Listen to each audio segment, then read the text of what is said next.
Good Friday afternoon to you, Roger Hill of Wuthering Heights, VELCO Weather Hazards Forecaster, Radio Vermont Forecaster. This weather video driven by 802cars.com, representing 802 Toyota, Twin Cities Subaru, 802 Honda. They're all located off of exit 7 on Interstate 89. And you're looking at dew point temperatures overlaid right now. You can really notice how that is positioned itself with a lot of the heavy, very dense humidity and high temperatures. Basically, those high dew points are basically along this line. It's almost like a frontal boundary. And we have an upper level low that's spinning away in the Hudson Bay. I want to call your attention to what is probably going to be Tropical Storm Grace. That's going to be spinning up later on. And then we have Tropical Storm Fred, just north of Cuba, kind of riding the northern coast. It'll be tracking a little bit west of, crossing the Florida Keys, and then the west of the Florida Peninsula. West of the Florida Peninsula, and to make a kind of a landfall around Tallahassee and that general area of the Florida Gulf Coast. That remnant moisture will then work up the Appalachians and get pulled north and east, much like we're seeing this sort of southwesterly airflow. And this is all circulating currently around this upper level low that's up in Hudson Bay. It's driving much lower dew point temperatures into the region, and also temperatures look like this. Much cooler conditions off to the north and west of our region in the 60s. And these are warming up into the 70s. We're going to see this transition, this frontal boundary work through during the afternoon, around noon on Saturday. In terms of precipitation, we have this long frontal boundary that stretches all the way down into New Mexico. They've had quite a bit of monsoonal shower and thunderstorm activity. A lot of that has come up the Gulf Coast, the Gulf of California, I should say, and into the deserts of Southern California even. Our weather is going to be more or less being projected out of central and northern Canada, swinging around this upper level low. Let's take a look at the incremental models. You're looking at about 2 p.m. this afternoon, and you'll see some showers and thunderstorms forming off to the west of us. This is going to be actually working in later on this evening and into the overnight period. That later arrival will probably reduce some of the severe weather aspects of the storms and not be quite as strong and be a little bit more nocturnal and perhaps even elevated. So running that model, this is again at 2 o'clock. This is valid by 5. That is by 8. And you're looking at about 11 o'clock in the evening, this Friday evening. And then we're starting to see this shower and thunderstorm activity encroach into the region. It reaches Vermont. This is about 2 o'clock in the morning, so sometime between 11 p.m. and about 2 a.m. That's when it makes its arrival. And it looks like northern and probably western sections of the state see the most precipitation. That begins to gradually work on out of the region. This is valid about 8 o'clock tomorrow on Saturday morning. And finally, we got an area of higher pressure that's going to dash a lot of that humidity.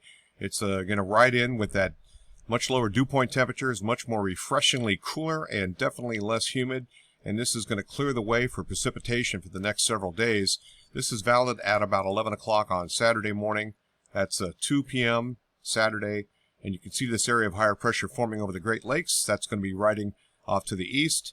And eventually we have several days of dry weather. We're going into Monday, Tuesday, and we'll stop at Wednesday. This is 2 o'clock Wednesday morning, and this is getting for the last day. We could see some arrival of some showers and thunderstorms working in, and once that shower and thunderstorm activity makes it in, it looks like mainly beyond the period. This is valid Wednesday afternoon. It looks like beyond the period we might see a little bit more impressive showers and thunderstorms basically for Thursday and Friday of late next week. Looking at tropical cyclone activity, what we can see here, this is potentially future Grace, Tropical Storm Grace.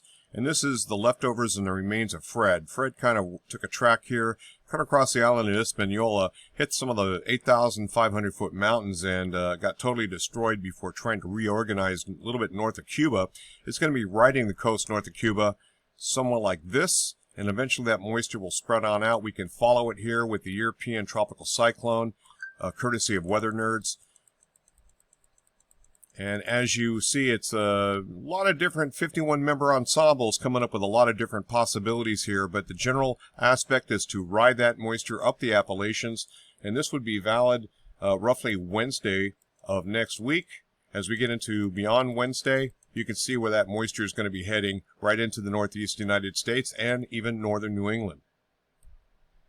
The Jeff's plumes, the GFS model ensemble, what you can see here is the main precipitation that's going to be happening after 0Z tonight. That's 0Z Universal Coordinated Time. And that's going to be an overnight process, and it lingers into the morning hours. And then you can see once we get into that, we got that very nice stretch of dry weather until we get in some of that remnant moisture of Fred coming up the eastern seaboard, the Appalachians, and so forth.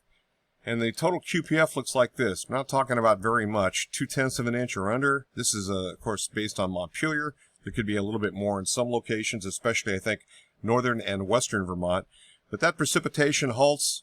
We dry out with no precip, and then eventually we'll see a little bit more of that precipitation with the remnants of that tropical cyclone.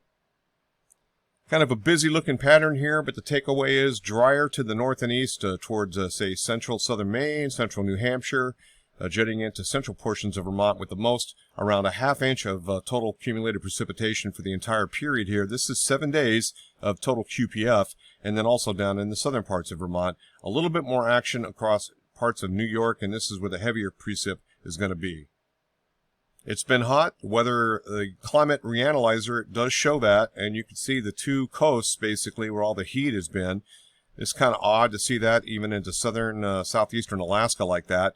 It's cooled off in parts of Alaska. It's a little bit chillier in between, and then of course the East Coast under the gun with the last day. This cooler air is what's going to be funneling in very gradually on Saturday, and we're going to feel that relief probably by noon or say 1 or 2 in the afternoon, and much lower dew point temperatures at that point in time.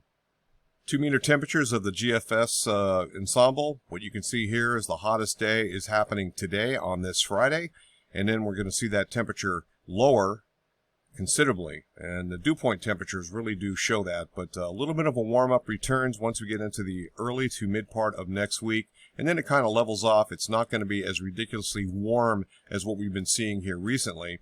Now, checking the dew point temperatures, they look like this. You can see that drop off, much cooler and drier air, and then a little bit of a slow rise, that sort of slow moderation. You overlay that with precipitable water. You can really see that very well.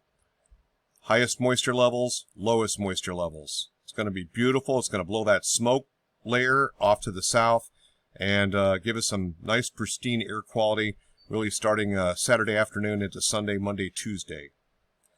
Beyond that, just want to also overlay capes. This is where our thunderstorm activity is going to be, and then nothing, and then gradually we're going to build those storms back up once we get in probably at the end of the period or even beyond the period, ending Wednesday. Back to temperatures, this is the meteorological output statistics, or MOS, and you can see the warmth is across the northern tier region, the coolness holding in the south, and that even includes parts of Arizona where the monsoon has been pretty strong. There's been an upper level low, and that's been pulling a lot of that moisture and actually cooling things off just a bit.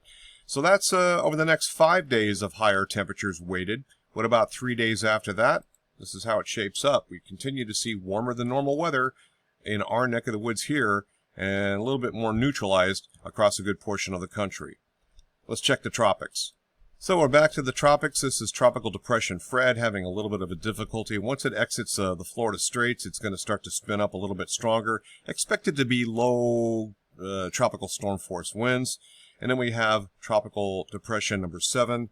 This is going to be a probably Grace, and it looks like the latest track is going to take it a little bit more into the southern Caribbean as opposed to the northern Caribbean with that recurvature to the north and then eventually northeast.